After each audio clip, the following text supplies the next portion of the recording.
Hi everyone, Nika Onolafor here, and I have a few words for you. Disrespected, neglected, and unprotected. A quote by Malcolm X where he talks about how Black women are unprotected in society.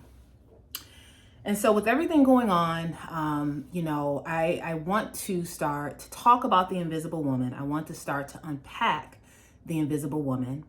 I wrote a book about being an invisible Black woman, but before I do that, I wanted to address what's been in the news with, Shanquilla and apparently the woman who was just caught.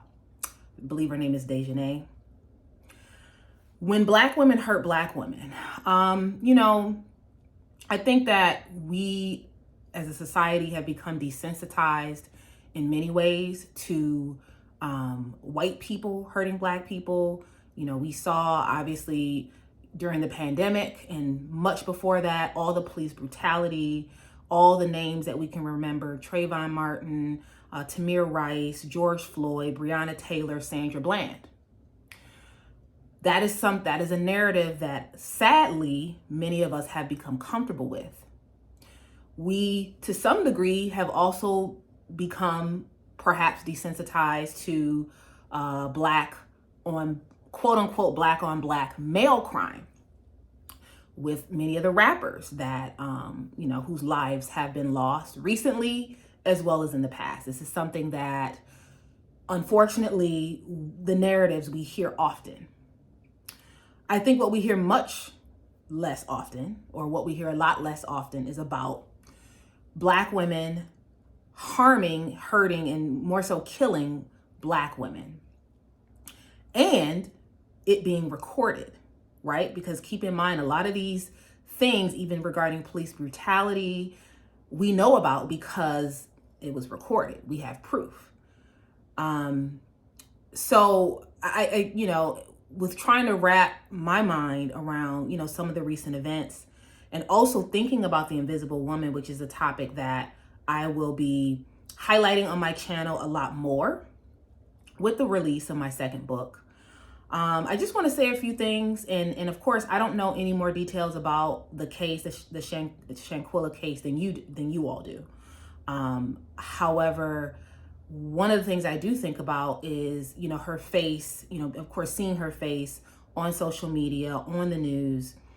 And it just reminds me, I remember when, Sandra Bland, when we lost Sandra Bland, and I remember seeing her face often. I remember going back and watching YouTube videos that she made and really relating to her and really thinking wow, that could have been me. She, there was a lot of things that resonated with me about her. And, when I think about, and when I see Shanquilla's picture, posted everywhere on social media and everyone sharing her picture, all I can think about is I just hope that we're giving Black women their flowers when they're here, when they're alive.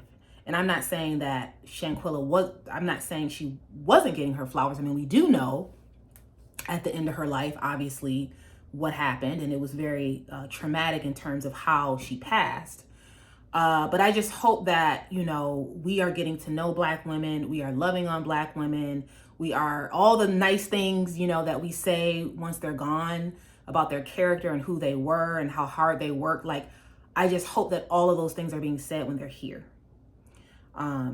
So I did want to say that. And, the invisibility piece, again, that is a lens by which I see the world through. I understand that not everyone sees the world through the lens of an invisible woman or a woman who once was or is trying to overcome invisibility. But, and I know that even looking at Dejanay, who, murdered, or I guess I should say allegedly murdered Shanquilla, someone who was supposed to be an acquaintance or best friend, I know that our instinct, we want to dehumanize her because of the heinous act that she committed.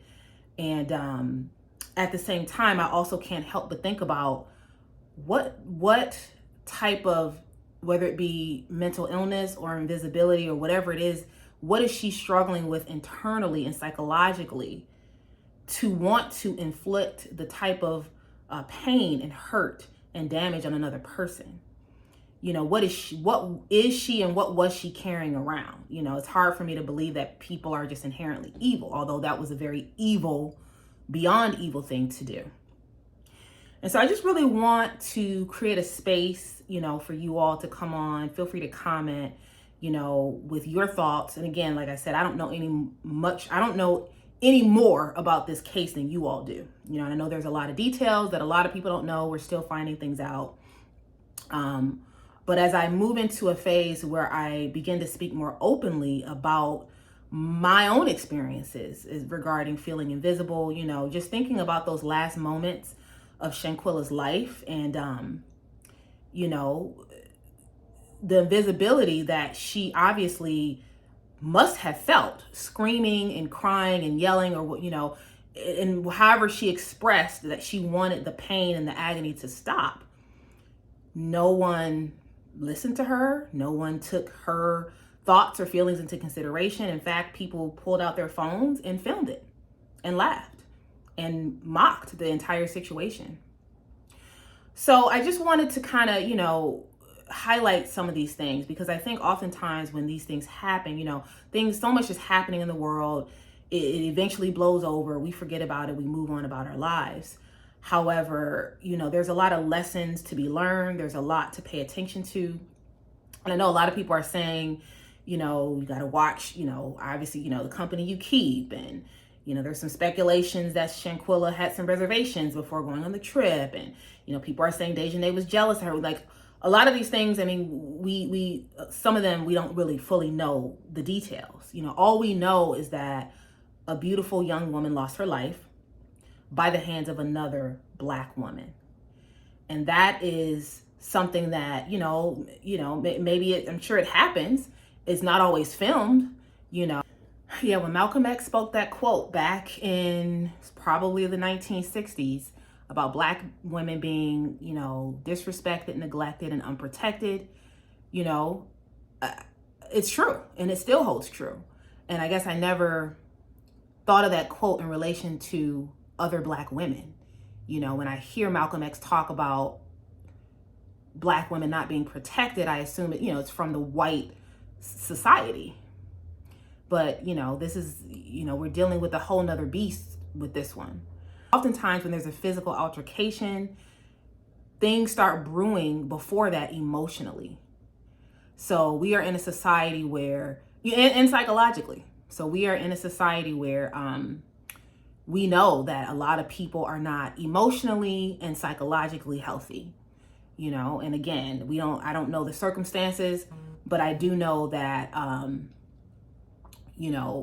we need to take better care of our emotional health, and we need to check on each other more regularly regarding that. So who are Black women turning to meet their mental, psychological, and emotional needs? Who do we have to turn to? What refuge do we have? And how do we prevent this from happening? How can we ensure that no other woman, no other Black woman, nobody experiences what Shanquilla experienced? So again, stay tuned for more about my book, The Invisible Woman, or Memoir of an Invisible Black Woman. And click any links you see in the description, like this video, subscribe, comment, but most importantly, take care of yourselves, take care of each other, and by all means, listen to Black women. Thank you.